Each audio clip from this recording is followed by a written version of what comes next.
again, America watches its ramparts. Come what may, the guns are manned, the battle wagons wait, the sky patrols are on the alert, and once again, fighting men stand ready to carry on America's oldest military tradition, to attack the forces that threaten us. With all the men and all the equipment, we can hurl against them. That has always been our prime strategic principle, to attack the enemy whenever and wherever we find him. In all our wars, no matter how heavy the odds against them, American soldiers have struck often and struck hard. Each era has seen them fight with new weapons, but always with an unconquerable spirit, which in the end achieved victory. In 1776, we won the right to be a nation with shot, powder, flintlock, and guts. As America grew, the weapons of war became less primitive, more difficult to make and operate. In 1848, swift striking cavalry units gave our army power and mobility. The more effective it became, the more it depended on supplies hauled from shops and factories far behind the front. During the Civil War, we put steel over our engines on land and sea. We took to the air. In 1898, we perfected the use of the repeating machine gun. Then in 1918, war came of age.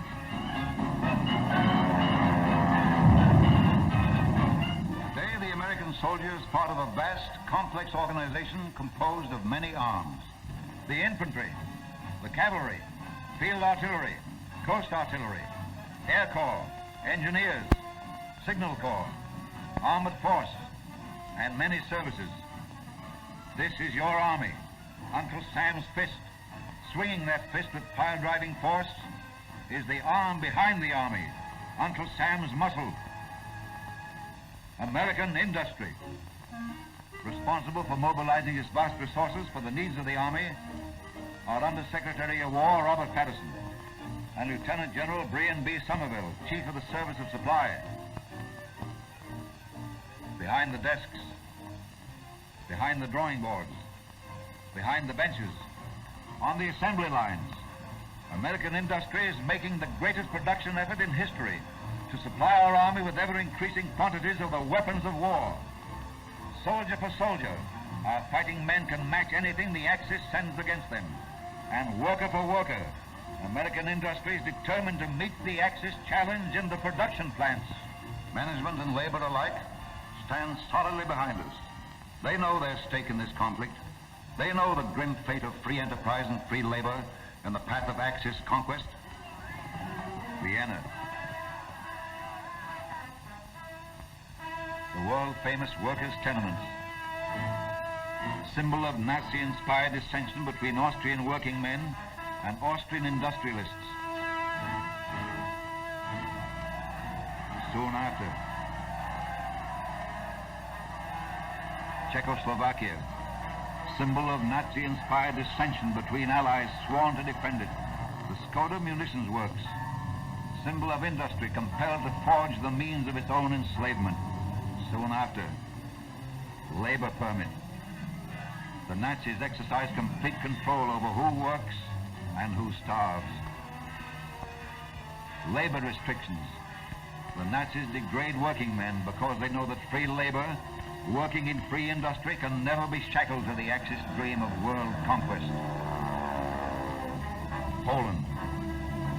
Labor and industry know that the Nazi occupation of Poland means economic ruin. It means labor gangs. It means slavery for hundreds of thousands of Poles kidnapped by their conquerors to work in shops and factories. There are 4.5 million foreign workers in Germany today who are forced to produce weapons to fight the nations that seek to liberate them. It means terror.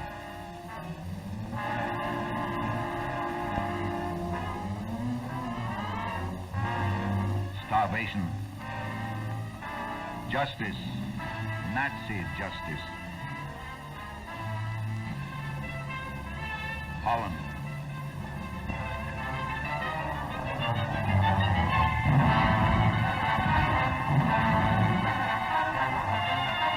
This was once the heart of Rotterdam's business section.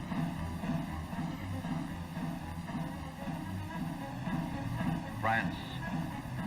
While German tanks thundered across its fields, much of French industry lay idle, unaware of the mortal danger to its institutions if the French army fell. The railroad car at Compiègne, negotiations for surrender. Negotiations which might never have taken place if France had been united and prepared. Now French industry works for the Axis.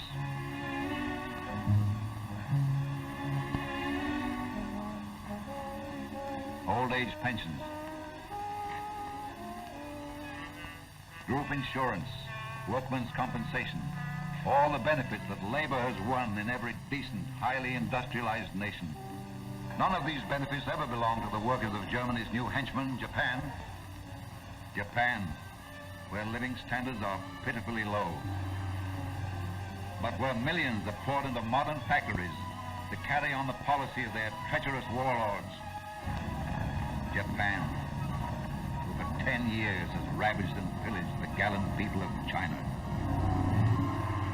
Japan, who cried peace. Pearl Harbor.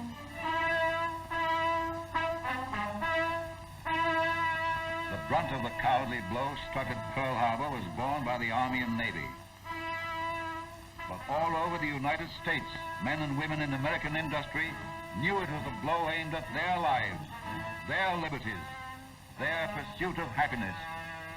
They accepted the challenge. They are tackling the biggest job in history to outproduce the Axis. Can they?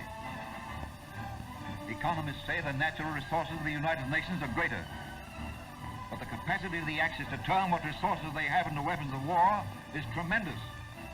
They have the mighty Krupp munitions works. We have Birmingham. They have Skoda. We have Delaware.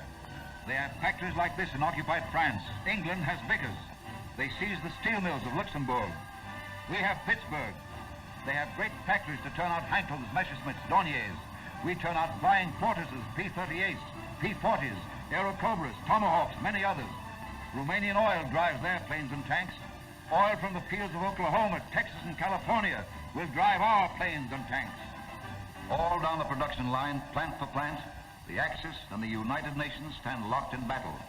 It will be the sweat of workers that tips the beam, the sweat of American workers who will give you men tanks and planes and guns to fight for our free and democratic world.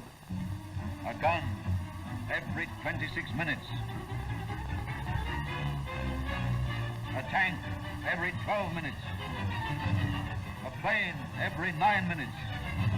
Competing against men who often work at the point of a gun, who must produce or else. Free American industry has pledged itself to deliver those tanks and planes and guns on time, ahead of time.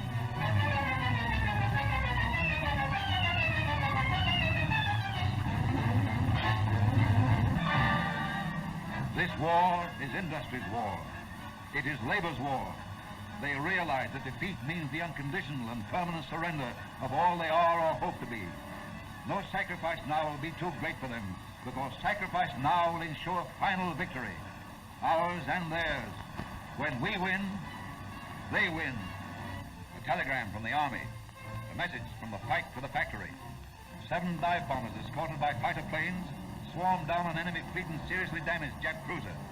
Credit for this operation must be shared by you men and women who made these planes. Signed, Lovett, Assistant Secretary of War for Air. Large Japanese convoy escorted by Jap destroyers hurled back by American-made big guns. Their power and deadly accuracy are a testimonial to the skill and effort of you workers. Congratulations. Signed, Stimson, Secretary of War. Performance of American 28-ton tanks enthusiastically cheered by our allies. Keep up the good work. Signed, Patterson, Under Secretary of War. Wherever American soldiers fight, the arm behind the army fights with them. We will win our battles on the firing line because they will win their battles on the production line. They're fighting beside us now. Together, we will smash ahead to victory.